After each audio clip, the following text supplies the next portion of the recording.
Mission UP board 2026 biology के अंदर 70 out of 70 लाने का सीरीज का आज है डे 5 और आज हम लोग देखेंगे क्या होता है परागण। परागण के प्रकार बहुत इंपॉर्टेंट है, आपके पेपर में आते हैं, इसको समझने वाले हैं। तो क्या होता है परागण समझो। आप जानते हो क्या होता है परागकण होता है। क्या होता है परागकण होता है। अरे परागकोश के अंदर क्या होता है परागकण होता है। ये आपका पुष्प है, उस पुष्प में ये क्या है परागकोश है, ये क्या है परागकोश है, ये क्या है परागकोश है, ये क्या है परागकोश है। इसके अंदर क्या मौजूद है परागकण मौजूद है। क्या मौजूद है परागकण मौजूद है। तो क्या लिखा है परागकण का परागकोश है। अरे भैया परागकण कहां से निकलेंगे परागकोश से निकलेंगे। तो परागकण का परागकोश से निकलकर मादा भाग के वर्तिकाग्र पर जाना। वर्तिकाग्र क्या होता है, ये जो आपको ऊपर भाग दिख रहा है इसको क्या कहते हैं वर्तिकाग्र कहते हैं। तो परागकोश से किसका निकलकर परागकणों का निकलकर यहां से निकलकर इसके वर्तिकाग्र पर जाना, ये क्या कहलाता है परागण कहलाता है। क्या कहलाता है परागण कहलाता है।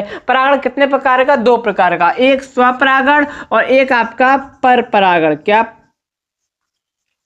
एक स्वपरागण और एक परपरागण, दो प्रकार का होता है। स्वपरागण में क्या होगा, जब किसी पुष्प के परागकोश से परागकण निकलकर उसी पुष्प के वर्तिकाग्र पर पहुंचते हैं, यानी कि कोई एक पुष्प है उसके परागकण निकले और उसी पुष्प के वर्तिकाग्र पर पहुंच गए, तो ये क्या है स्वपरागण है। क्या है स्वपरागण। इसके एग्जाम्पल मटर और टमाटर, ठीक है ना। और जैसे कि परपरागण में क्या होगा, जब किसी पुष्प के परागकोश से निकलकर परागकण जो निकले हैं वो उसी जाति के किसी अन्य पुष्प पर चले जाएं, उसी जाति के। जैसे कि मान लो आपका एक पौधा ये रहा जिस पर एक पुष्प है, ठीक है ना।